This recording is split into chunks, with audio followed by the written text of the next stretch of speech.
அப்போ ஒரு பெண்சுங்க 2 குட்டியும் போட்டு வளர்க்குது. குட்டி படுகொலியில் அகப்பட்டு தன்னுடைய வாழ்க்கையை அழித்து கொண்டது. 2வது குட்டியும் என்ன செய்யுது? பாலசிங்கமாய் வளர்க்குது. நல்ல தைரியமாய், நல்ல வலிமையாக. எப்படி வளர்க்குது? நல்ல தேசத்துக்கு ஆசீர்வாதமாக இருக்குன்னு சொல்லி வளர்க்குது. ஆனால் அதையும் என்ன செய்கிறாங்க? இந்த பாவம்ங்கிற வலை அதை என்ன செய்கிறது? அதை வீழ்த்துகிறது, படுகொலியில் தள்ளுகிறது.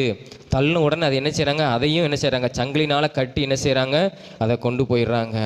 அப்போ அந்த பெண் சிங்கம் நல்லா தான் வளர்த்துது இளம் வயசு வர.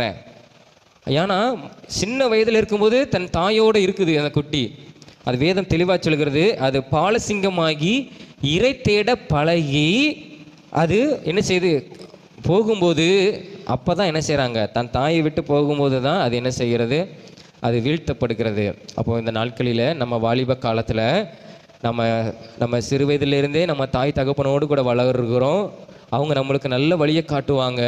வேதத்தின்படி நம்ம நடப்பதற்கு நம்மளுக்கு உதவி செய்வாங்க. ஆனால் வாலிப நாள் காலம் வரும்போது ஒரு ஸ்டேஜில் நம்ம வாழ்க்கையை நாம் பார்க்க கொள்ளும்போது அந்த நேரத்தில் தான் இந்த பிசாசு வந்து என்ன செய்கிறான்? நம்முடைய வாலிப காலத்தை என்ன செய்கிறான்? அவன் அழிக்க பார்க்குறான் அப்படின்னு சொல்லி நம்ம இந்த உதாரணமாக நம்ம எடுத்துக்கொள்கிறோம். எசேக்கியேல் என்ன செய்கிறான்? ஆண்டவர் அவன் மூலமாக பேசுகிறார். நீ இஸ்ரவேல் பிரபுக்களோடு கூட பேசு. நீங்கள் தேசத்தை ஆளுக பிறந்தவர்கள், நீங்கள் இந்த தேசத்துக்கு ஆசீர்வாதமாய் உள்ள ஜனங்கள். உங்கள் வாலிபர்கள் என்ன செய்கிறாங்க? சாத்தானுடைய வழியில் விழுந்து அகப்பட்டு அவங்க அடிமைப்பட்டு போகிறாங்க.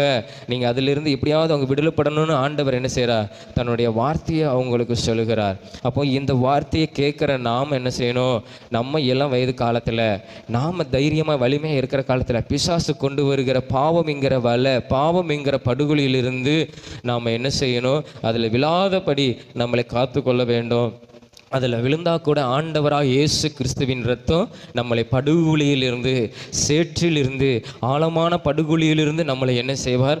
அவர் நம்மளை தூக்கி விடுவார். தூக்கி விடுகிறது மாத்திரமில்லை, நாம் எதிர்காலத்தை நம்ம பெற வேண்டிய ஆசீர்வாதத்தை ஆண்டவராக இயேசு நம்மளுக்கு தருவதற்கு அவர் உண்மையுள்ள ஒரு தேவனாக இருக்கிறார்.